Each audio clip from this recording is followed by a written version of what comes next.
So konnte die Schwester das Reh an der Leine heben und miteinander sind sie immer tiefer in den Wald hinein. Es ist schon langsam dunkel geworden. Sie sind gelaufen und nach einer Zeit, mitten im Wald, sind sie zu einem Holzhaus gekommen.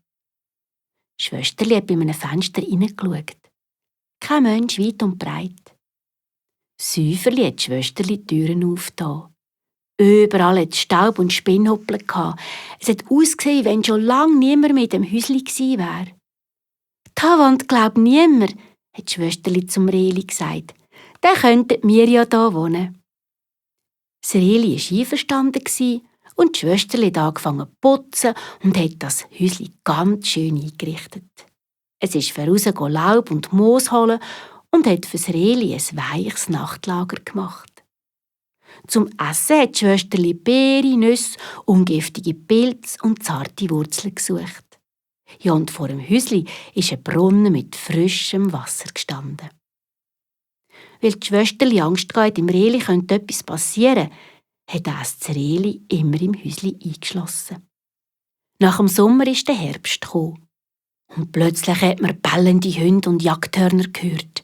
Der König war mit seinen Jägern und den Hunden auf der Jagd.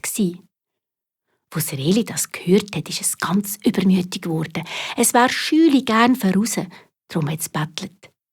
«Schwesterli, Schwesterli, lass mich raus! Ich möchte so gern bei der Jagd mitmachen!»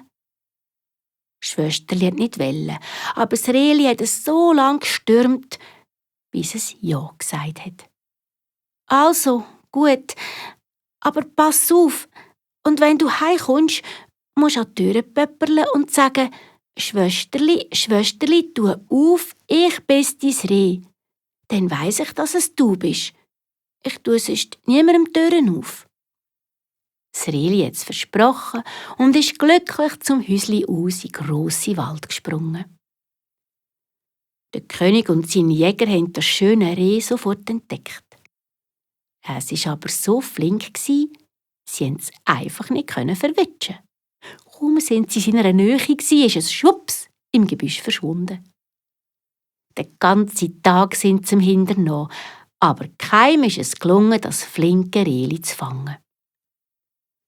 Als es Weihnachten ist das Rehli zurück zum Häusli, hat an die Tür geklopft und gesagt, «Schwesterli, Schwesterli, tu auf, ich bin dein Reh.»